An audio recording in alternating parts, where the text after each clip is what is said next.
Chapter 3.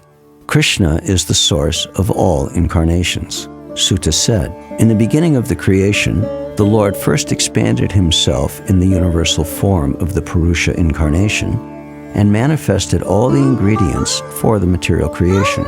And thus at first there was the creation of the 16 principles of material action. This was for the purpose of creating the material universe.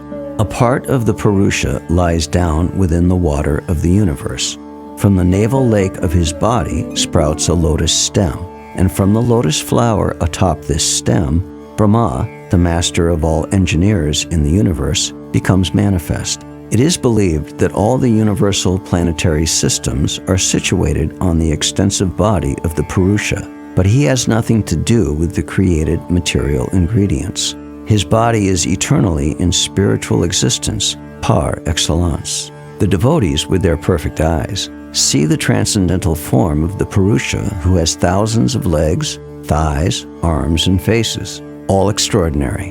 In that body there are thousands of heads, ears, eyes, and noses. They are decorated with thousands of helmets and glowing earrings, and are adorned with garlands. This form, the second manifestation of the Purusha, is the source and indestructible seed of multifarious incarnations within the universe. From the particles and portions of this form, different living entities, like demigods, men, and others, are created. First of all, in the beginning of creation, there were the 4 unmarried sons of Brahma, the Kumaras, who, being situated in a vow of celibacy, underwent severe austerities for realization of the absolute truth. The supreme enjoyer of all sacrifices accepted the incarnation of a boar, the second incarnation, and for the welfare of the earth, he lifted the earth from the nether regions of the universe. In the millennium of the rishis, the personality of Godhead accepted the third empowered incarnation in the form of Devarshi Narada, who is a great sage among the demigods. He collected expositions of the Vedas, which deal with devotional service and which inspire non-fruitive action. In the fourth incarnation, the Lord became Nara and Narayan, the twin sons of the wife of King Dharma. Thus he undertook severe and exemplary penances to control the senses. The fifth incarnation, named Lord Kapila, is foremost among perfected beings. He gave an exposition of the creative elements and metaphysics to Asuri Brahman, for in course of time this knowledge had been lost. The sixth incarnation of the Purusha was the son of the sage Atri. He was born from the womb of Anasuya, who prayed for an incarnation. He spoke on the subject of transcendence to Alarka, Prahlad, and others, Yadu, Haihaya, etc. The seventh incarnation was Yagna, the son of Prajapati Ruchi and his wife Akuti. He controlled the period during the change of the Swayambhuva Manu, and was assisted by demigods such as his son Yama. The eighth incarnation was King Rashab, the son of King Nabi and his wife Merudevi. In this incarnation, the Lord showed the path of perfection, which is followed by those who have fully controlled their senses and who are honored by all orders of life. O Brahmins, in the ninth incarnation, the Lord, prayed for by sages, accepted the body of a king, Prithu, who cultivated the land to yield various produces. And for that reason, the earth was beautiful and attractive. When there was a complete inundation after the period of the Chakshusha Manu, and the whole world was deep within water, the Lord accepted the form of a fish and protected by Vasvata Manu, keeping him up on a boat. The 11th incarnation of the Lord took the form of a tortoise, whose shell served as a pivot for the Mandarachala hill, which was being used as a churning rod by the theists and atheists of the universe. In the 12th incarnation, the Lord appeared as Dhanvantari, and in the 13th, he allured the atheists by the charming beauty of a woman and gave nectar to the demigods to drink. In the 14th incarnation, the Lord appeared as Nrsimha and bifurcated the strong body of the atheist Hiranyakashipu with his nails, just as a carpenter pierces cane. In the 15th incarnation, the Lord assumed the form of a dwarf Brahmin, Vamana, and visited the arena of sacrifice arranged by Maharaj Bali. Although at heart he was willing to regain the kingdom of the 3 planetary systems, he simply asked for a donation of 3 steps of land. In the 16th incarnation of the Godhead, the Lord, as Bhrigupati, annihilated the administrative class, or the Kshatriyas, 21 times, being angry with them because of their rebellion against the Brahmins, the intelligent class. Thereafter, in the 17th incarnation of Godhead, Sri Vyasadeva appeared in the womb of Satyavati through Parashara Muni, and he divided the one Veda into several branches and sub-branches, seeing that the people in general were less intelligent. In the 18th incarnation, the Lord appeared as King Ram. In order to perform some pleasing work for the demigods, he exhibited superhuman powers by controlling the Indian Ocean and then killing the atheist King Ravana, who was on the other side of the sea. In the 19th and 20th incarnations, the Lord advented himself as Lord Balaram and Lord Krishna in the family of Vrishni, the Yadu dynasty, and by so doing, he removed the burden of the world. Then in the beginning of Kali Yuga, the Lord will appear as Lord Buddha, the son of Anjana, in the province of Gaya, just for the purpose of deluding those who are envious of the faithful theist. Thereafter, at the conjunction of two yugas, the Lord of the creation will take his birth as the Kalki incarnation and become the son of Vishnu Yasha. At this time, the rulers of the earth will have degenerated into plunderers. O Brahmins, the incarnations of the Lord are innumerable, like rivulets flowing from inexhaustible sources of water. All the rishis, manus, demigods, and descendants of Manu, who are especially powerful, are plenary portions or portions of the plenary portions of the Lord. This also includes the Prajapatis. All of the above-mentioned incarnations are either plenary portions or portions of the plenary portions of the Lord. But Lord Sri Krishna is the original personality of Godhead. All of them appear on planets whenever there is a disturbance created by the atheists. The Lord incarnates to protect the theists. Whoever carefully recites the mysterious appearances of the Lord with devotion in the morning and in the evening gets relief from all miseries of life.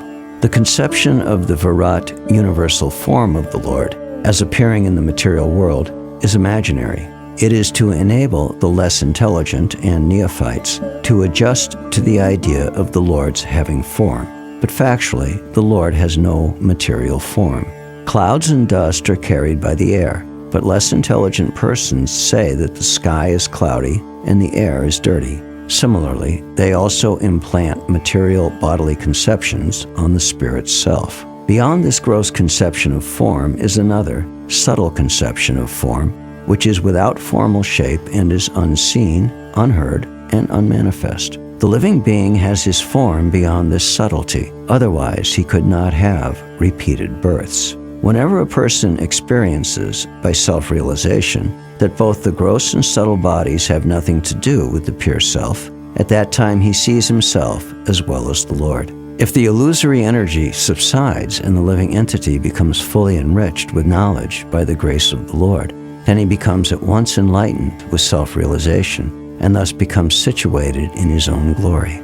Thus, learned men describe the births and activities of the unborn and inactive, which is undiscoverable even in the Vedic literatures. He is the Lord of the heart. The Lord, whose activities are always spotless, is the master of the six senses and is fully omnipotent with six opulences. He creates the manifested universes, maintains them, and annihilates them without being in the least affected.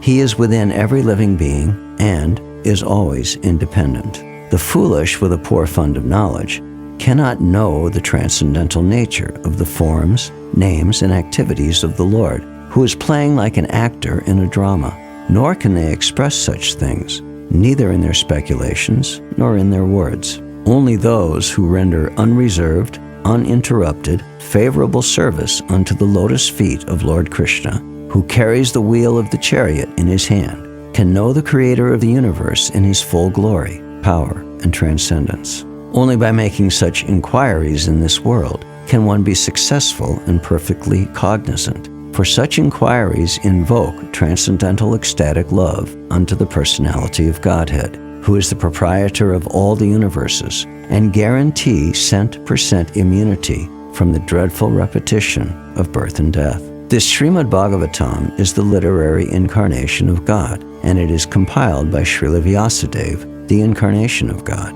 It is meant for the ultimate good of all people, and it is all successful, all blissful, and all perfect. Sri Vyasadeva delivered it to his son, who is the most respected among the self-realized, after extracting the cream of all Vedic literatures and histories of the universe. Shukadeva Goswami, the son of Vyasadeva, in his turn, delivered the Bhagavatam to the great Emperor Parikshit, who sat surrounded by sages on the bank of the Ganges, awaiting death without taking food or drink.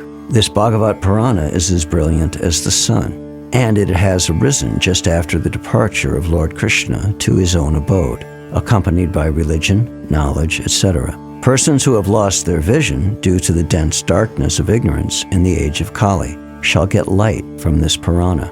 O learned Brahmins, when Shukadeva Goswami recited Bhagavatam there in the presence of Emperor Parikshit, I heard him with rapt attention, and thus, by his mercy, I learned the Bhagavatam from that great and powerful sage. Now I shall try to make you hear the very same thing, as I learned it from him, and as I have realized it. Chapter 4. The Appearance of Sri Narada. On hearing Suta Goswami speak thus, Shanaka Muni, who was the elderly, learned leader of all the rishis engaged in that prolonged sacrificial ceremony, congratulated Suta Goswami by addressing him as follows. Shanaka said, O Suta Goswami, you are the most fortunate and respected of all those who can speak and recite. Please relate the pious message of Srimad Bhagavatam, which was spoken by the great and powerful sage, Shukadeva Goswami. In what period and at what place was this first begun, and why was this taken up? From where did Krishna Dvaipayana Vyas, the great sage, get the inspiration to compile this literature? His, Vyasadeva's, son was a great devotee, an equibalanced monist, whose mind was always concentrated in monism. He was transcendental to mundane activities, but being unexposed, he appeared like an ignorant person. While Sri Vyasadeva was following his son, beautiful young damsels who were bathing naked covered their bodies with cloth, although Sri Vyasadeva himself was not naked. But they had not done so when his son had passed. The sage inquired about this, and the young ladies replied that his son was purified, and when looking at them made no distinction between male and female. But the sage made such distinctions. How was he, Srila Sukadeva, the son of Vyas, recognized by the citizens when he entered the city of Hastinapur, now Delhi, after wandering in the provinces of Kuru and Jangala, appearing like a madman, dumb and retarded? How did it so happen that King Parikshit met this great sage, making it possible for this great transcendental essence of the Vedas, Bhagavatam, to be sung to him? He, Shukadeva Goswami, was accustomed to stay at the door of a householder only long enough for a cow to be milked, and he did this just to sanctify the residence. It is said that Maharaj Parikshit is a great first-class devotee of the Lord, and that his birth and activities are all wonderful. Please tell us about him. He was a great emperor and possessed all the opulences of his acquired kingdom. He was so exalted that he was increasing the prestige of the Pandu dynasty. Why did he give up everything to sit down on the bank of the Ganges and fast until death? He was such a great emperor that all his enemies would come and bow down at his feet and surrender all their wealth for their own benefit. He was full of youth and strength, and he possessed insuperable kingly opulences. Why did he want to give up everything, including his life? Those who are devoted to the cause of the personality of Godhead live only for the welfare, development, and happiness of others. They do not live for any selfish interest. So even though the Emperor Parikshit was free from all attachment to worldly possessions, how could he give up his mortal body, which was shelter for others? We know that you are expert in the meaning of all subjects, except some portions of the Vedas, and thus you can clearly explain the answers to all the questions we have just put to you. Suta Goswami said, when the second millennium overlapped the third, the great sage Vyasadeva was born to Parashara in the womb of Satyavati, the daughter of Vasu. Once upon a time, he, Vyasadeva, as the sun rose, took his morning ablution in the waters of the Saraswati and sat alone to concentrate. The great sage Vyasadeva saw anomalies in the duties of the millennium. This happens on the earth in different ages due to unseen forces in the course of time. The great sage, who was fully equipped in knowledge, could see, through his transcendental vision, the deterioration of everything material due to the influence of the age. He could also see that the faithless people in general would be reduced in duration of life and would be impatient due to lack of goodness. Thus he contemplated for the welfare of men in all statuses and orders of life. He saw that the sacrifices mentioned in the Vedas were means by which the people's occupations could be purified, and to simplify the process, he divided the one Veda into 4 in order to expand them among men. The 4 divisions of the original sources of knowledge, the Vedas, were made separately, but the historical facts and authentic stories mentioned in the Puranas are called the 5th Veda. After the Vedas were divided into 4 divisions, Pila Rishi became the professor of the Rig Veda, Jaimini the professor of the Samaveda, and Vaishampayana alone became glorified by the Yajurveda. The Sumantu Muni Angira, who was very devotedly engaged, was entrusted with the Atharva Veda, and my father, Romaharshan, was entrusted with the Puranas and historical record. All these learned scholars, in their turn, rendered their entrusted Vedas unto their many disciples, grand disciples, and great-grand disciples, and thus the respective branches of the followers of the Vedas came into being. Thus the great sage Vyasadeva, who is very kind to the ignorant masses, edited the Vedas so they might be assimilated by less intellectual men. Out of compassion, the great sage thought it wise that this would enable men to achieve the ultimate goal of life. Thus he compiled the great historical narration called the Mahabharata for women, laborers, and friends of the twice-born. O twice-born Brahmins! Still his mind was not satisfied, although he engaged himself in working for the total welfare of all people. Thus the sage, being dissatisfied at heart, at once began to reflect, because he knew the essence of religion, and he said within himself, I have, under strict disciplinary vows, unpretentiously worshipped the Vedas, the spiritual master, and the altar of sacrifice. I have also abided by the rulings and have shown the import of disciplic succession through the explanation of the Mahabharata, by which even women, Sudras, and others, friends of the twice-born, can see the path of religion. I am feeling incomplete, though I myself am fully equipped with everything required by the Vedas. This may be because I did not specifically point out the devotional service of the Lord, which is dear both to perfect beings and to the infallible Lord. As mentioned before, Narada reached the cottage of Krishna Dvaipayana Vyas on the banks of the Saraswati, just as Vyasadeva was regretting his defects. At the auspicious arrival of Sri Narada, Sri Vyasadeva got up respectfully and worshipped him, giving him veneration equal to that given to Brahmaji, the creator.